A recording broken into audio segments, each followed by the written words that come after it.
আমাদের বাড়িতে দুজন ডাক্তার, একজন এমবিবিএস আর একজন আমার দিদিমা। ফারাক শুধু এইটুকু যে এমবিবিএস ডাক্তারবাবু ফি 500 টাকা আর আমার দিদিমার ফি হচ্ছে গরম জল। গরম জল মানে যাই হবে। একদিন দিদিমাকে বললাম মাথা ব্যথা করছে, বলো গরম জল খা। পেট ব্যথা করছে, গরম জল খা। বলছে মন খারাপ করছে, গরম জল খা। সবেই গরম জল। এমনকি একদিন আমি বললাম যে দিদিমা ফোনটা কাজ করছে না, হ্যাং করছে।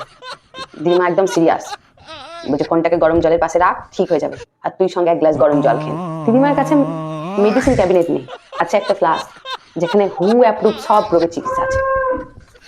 কোভিডের সময় সবাই স্যানিটাইজার নিয়ে ঘুরে বেড়াই, আর আমার দিদিমা হাত ধুয়ে গরম জল খা। তাহলে প্রদীপ্ত কি একদম পাড়া প্রতিবেশীরও নজর পড়বে না তোর উপর, সব নজর কেটে যাবে। মানে গরম জল সব ভাঁপে উড়ে চলে যাবে। একদিন আমি বললাম দিদিমা প্রেমের ধোকা খেয়েছি। দিদিমা চুপ। 2 সেকেন্ড পর বলছে গরম জল খা, ছেলেটাকে ভুলে যাবে। আমার তো সন্দেহ হয় যে দিদিমাকে যদি একদিন বলি যে আমি চাকরি পাচ্ছি না, বলবে ইন্টারভিউ যাওয়ার আগে গরম জল খেয়ে যাস, আর 1 বোতল গরম জল নিয়েও যাস, তাহলে তুই কি চাকরি খুঁজবি? চাকরি তোকে খুঁজবি। দিদিমার কনফিডেন্স লেভেল গুগলকেও হার মানে।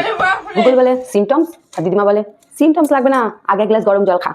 শেষে একটা কথা বলি, আমাদের বাড়িতে অসুখ হলে ডাক্তার পরে ডাকা হয়, গরম জলকে আগে একটা চান্স দেওয়া হয়। দিদিমার কাছে পৃথিবীর সব রোগের সলিউশন একটাই, গরম জল খা।